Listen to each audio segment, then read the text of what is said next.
Bonjour, je m'appelle Antoine Tava et je suis un artiste visuel basé à Montréal. I was really happy that Mirage reached out. I thought it was really cool. It was out of the blue, for sure, unexpected.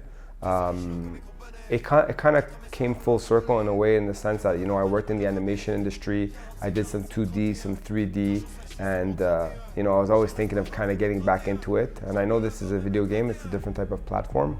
You know, designing a skin for a product in a sort of a 3D world was really, really cool. So I'm really looking forward to see the illustration come to life as a skin on in a video game. Well, first of all, working with the Mirage team was honestly super easy.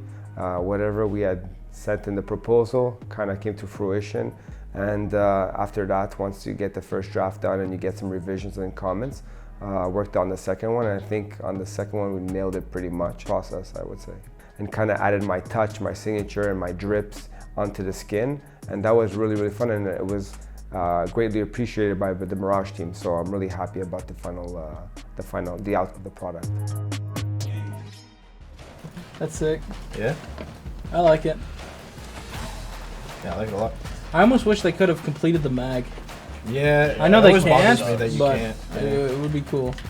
Two? Yes. Yes. Oh, I get it. So you'll hear Strauss yelling. Yeah, I was gonna say Strauss was talking a lot of trash. It's because J9's just going off. I mean, Jack is just literally fucking running a show on him. To stop the come up. Trying to stop the pain train. It's facts. Alright, We Strauss don't on the got run. no You can hear breaks. Icon I was yelling. saying, after today, it's just... You got anything on their club? Who? DZ?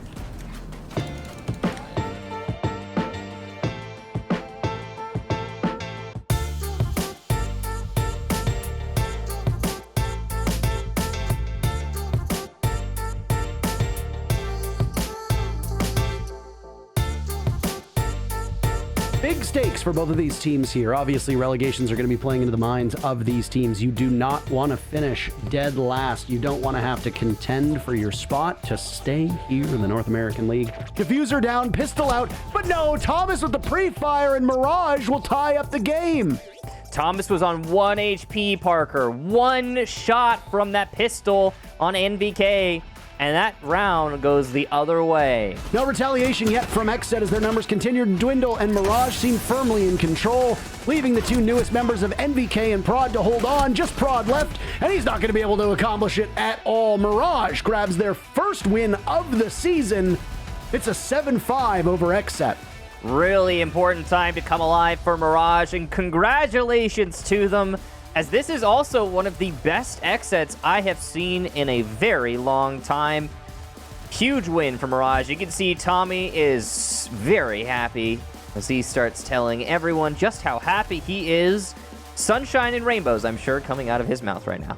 When we were down 3-0, we literally heard Razor, Filthy, and creators literally screaming at the top of their lungs. But like when we win and we're going at, like when we're winning and like talking shit, they still have the audacity while losing 7-5, they're still like, oh, you're still shit. Yeah. You gotta take it on the chin sometimes, bro. I did that shit to Sonics the very first stage. I was like, Seth, you're still shit after I lost to him. He's like, you really can't say that after someone, like, after you lose. Like, you just gotta take it on the chin and go. And they didn't take it on the chin. But no, hey, people love to talk when it's 3-0, but not 0-0. The game today meant a lot to me, for our team to win, and for me personally. Like I said before on many streams and even other questions, that I have a lot of respect for the new players and the org of XSET. I feel like they're getting better as well. Obviously, the play style that I had, or the strategic way that I tried to approach the team of XSET with, didn't work.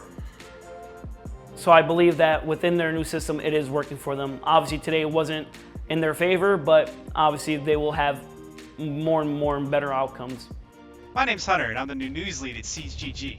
While I have you here, can I get you to answer a couple questions? What is the funniest thing that's happened on the NAL stage or in the backstage?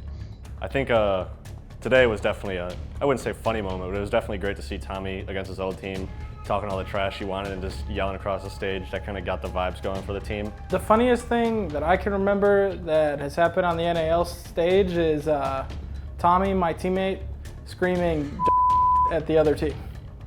That is the funniest thing by far. With the COVID-19 pandemic, there's come a lot of talk about burnout. What are y'all's plans in place to combat burnout, if y'all have any? For our team, I don't really see burnout as an issue, and I think I can say that for everyone. We all love the game, we love to get better, and practice is probably the most fun we have on Siege, just getting better every day. Honestly, on this team, I don't think anyone's like even come close to burnout. We all love playing and we play like all the time. Burnout is definitely a real fear among any esports player. I think it's something that's super scary for me as a player overall as well, just because I've been playing Siege professionally for a very long time, and I often think, how much longer can I continue doing this? What has been the biggest missed opportunity for this team thus far? I think stage 2 overall is probably our biggest missed opportunity as a team. We make a lot of excuses, whether it be courts not fitting well into the team, whether it be us losing hot and cold and him being a very top performing player for this roster. All excuses aside, we had it in our own hands to be a top competitive team and qualify for the top 4 and make sure and qualify for that Mexico major.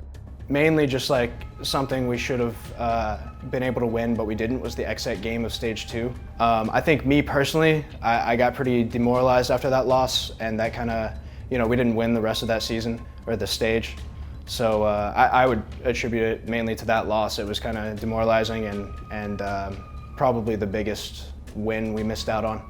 I think every game is a missed opportunity for us so far. DZ, OXG, and SSG. We could have come back and got points for each of those games. The 6th Invitational was postponed, then took up the part of the May Major, which y'all would have qualified for if it hadn't been for SI moving into that spot. Were y'all frustrated by this outcome? From my perspective, one thing that I do wish was that we were able to attend that major and just get just simply the reps. We saw that being beneficial for the Sonics. It seems like they came back really strong from that event. And that's something that I wish for some of my players. Obviously myself and Zach, we've had plenty of experience at LAN. However, some of these other guys, it would have been nice to kind of get that under their belt a little bit. I've always wanted to play at a major, so it was pretty disappointing.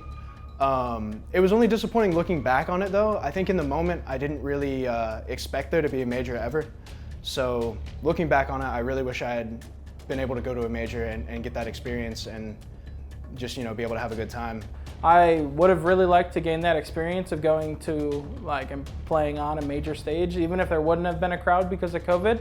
But I understand why it couldn't have happened, and I would much rather invite be played than the major I qualified for. So it is what it is. I'm disappointed that we didn't get to play there, but I'll make another one, so it's fine. I think right now our main goal is still pushing for SI, because when qualifying for top 4 in stage 1 really put us in a good spot, and we just want to make sure we're not going to lose that opportunity.